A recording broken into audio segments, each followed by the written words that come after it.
Oh, yeah. Time for episode 87. Those 80s are just rolling by for fine music. And you just heard Fred's revelation. Well, now Jim's got a revelation, and I'm so excited I got one too. But you got to wait because Jim's is worth waiting for. Well, let me tell you, I totally bought into what Jim's got to talk about. Go ahead, Jim. I'll tell you what, when I first heard about this guy, I heard the name many years ago, but it just didn't register. I didn't follow up.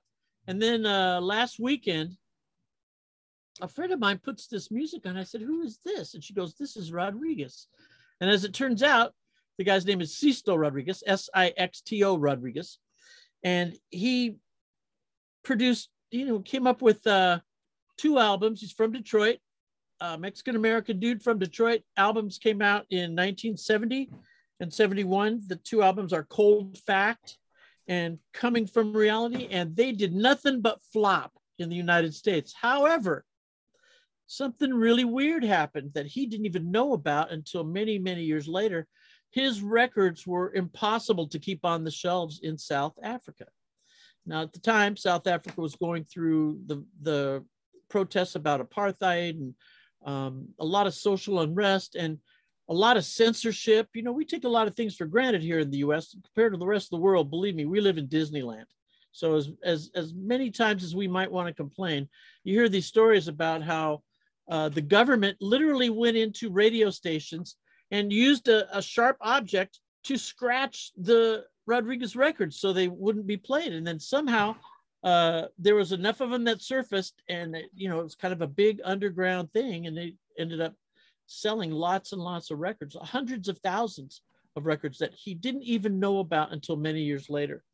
The songs on the album, he's been compared to Bob Dylan. I mean, his subjects are social, political, psychological, and personal. A great voice, just a kind of a resonating voice, and his subject matters range from drugs and looking for the sugar man, and just a lot of questions that you have with the song titled "I Wonder," which is just a great song. Now, in 2012, a couple of the guys from South Africa had heard, like a lot of people in South Africa, had heard this rumor that he had committed suicide on stage. And some of the rumors went as far as like self-immolation on stage. Some of the people thought that he shot himself on stage, and none of that was true. Just kind of a mythology that grew up around this guy who nobody had ever seen in person until these two guys from South Africa. One of them owned a record store. I can't remember what the other guy did. He's a music producer of some sort. And they worked together and they found Sixto Rodriguez. And when they told him about his success in South Africa, of course, he didn't believe it. This is one of the most unusual stories that you'll ever hear, but it's a great story. And it's recounted in a movie that came out in 2012 called Searching for Sugar Man. Have you guys seen that? I just, Yeah, I've No, seen it.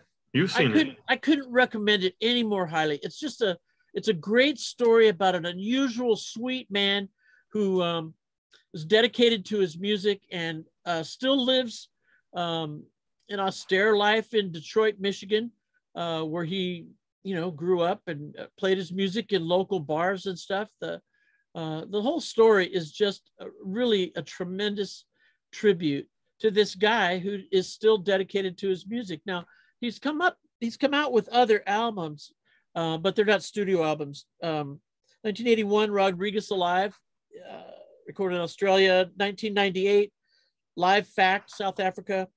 And 2016, Rodriguez Rocks, live in Australia. I haven't heard any of those three albums, but I've been listening to the two studio albums like a little bit. I've gotten a little bit obsessed with them. I mean, I just really enjoy the phrasing, the musicianship, the background music and vocals. The second album is a little bit more produced with a lot more extravagant arrangements, but it's still down to earth Rodriguez. And this is a guy that I would highly recommend. And I've looked up the prices of his vinyl records. So if you want to spend, if you're looking for an excellent copy, go to Discogs and just plan on spending a couple $1,000s on an original in the shrink wrapped vinyl. I mean, it's an amazing story about an amazing musician, and I couldn't speak more highly of this guy. It's a great discovery. I'm really happy about it. And how? So you've seen Searching for Sugar Man? Oh yeah, great film. Yeah, it won all kinds of awards, Academy Award, small film festival awards all over the place, and it's like $8. I don't know how much it costs to go to the movies these days because I haven't been to the movies in a long time, but man, it's about an hour and 26 minutes running time, and straight through. I binged watched the whole movie. Well, you converted me very quickly with the 2 videos you put up on Fine Music's group on Facebook. Yeah, the song You had Sugar I Wonder, Man and I Wonder, song. right? Yeah. But he's so much more than that. Yeah, I mean, He doesn't have a bum song. He really doesn't have a bum song. Yeah, I agree. Those first 2 albums are so solid. They definitely compete with Dylan. Most definitely. Yeah. Understated. No, he's unassuming. He doesn't put on airs. In fact, during Searching for Sugar Man, it shows the concert where he first went to South Africa. And there were a lot of people who didn't believe that he even existed, He shows up to this first concert, and it's documented in the movie. And he just takes the stage, and it's like 10 minutes of applause before he even starts to play any music. And he's just so humble. He's walking around the stage, bowing and saying thank you and going to the fans and shaking their hands and stuff. And you could tell they're just going crazy. Not Beatlemania crazy, but you know what? It's more not just that kind of craziness, it's just total admiration of the guy. Yeah, they're highly appreciative of his art. Yes. Yeah, that clip is on YouTube. Yeah. Not the whole film, but yeah. No. The film, I think it's a Sony film. I'm looking at the IMDb database on my other computer right now. And here's the trailer. You want to hear the trailer? Hold on, we can hear the trailer. In association with the Grammys. Oh, we tempt the copyright gods. It's a trailer. It's a movie trailer. Oh, well, then it's no problem, huh? Could show it to us with a screen share. Life without art is stupid. That's what I feel like I'm good at. It just sounds like something going on in your other room.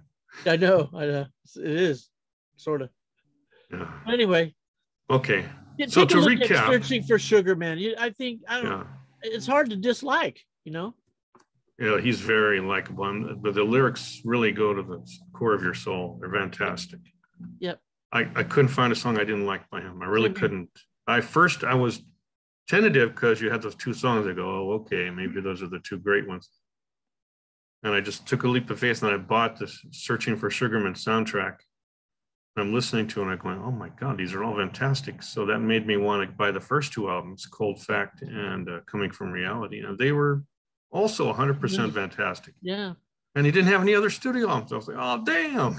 1970. Yeah. That's over 50 years old. Think about that. Yeah, what a discovery. Well, go. I'm happy to report that the next episode has a similar discovery. Oh boy. Stay tuned. But I just got to recap because people, this is a super find that Jim found through a friend, and mine is also found through a friend. You'll see. I was going to say Sugarman. Sixto Rodriguez, right? Sixto Rodriguez, Sixto. Yeah. Goes by Rodriguez. A little bit of gold. Do not hesitate to get those albums, Cold Fact, and Coming from Reality, and the Searching for Sugarman soundtrack, because it's got a couple gems on there that are not on the albums. And the film. See the film. Oscar-winning film. Definitely. Okay. 87. Thank you so much, Jim.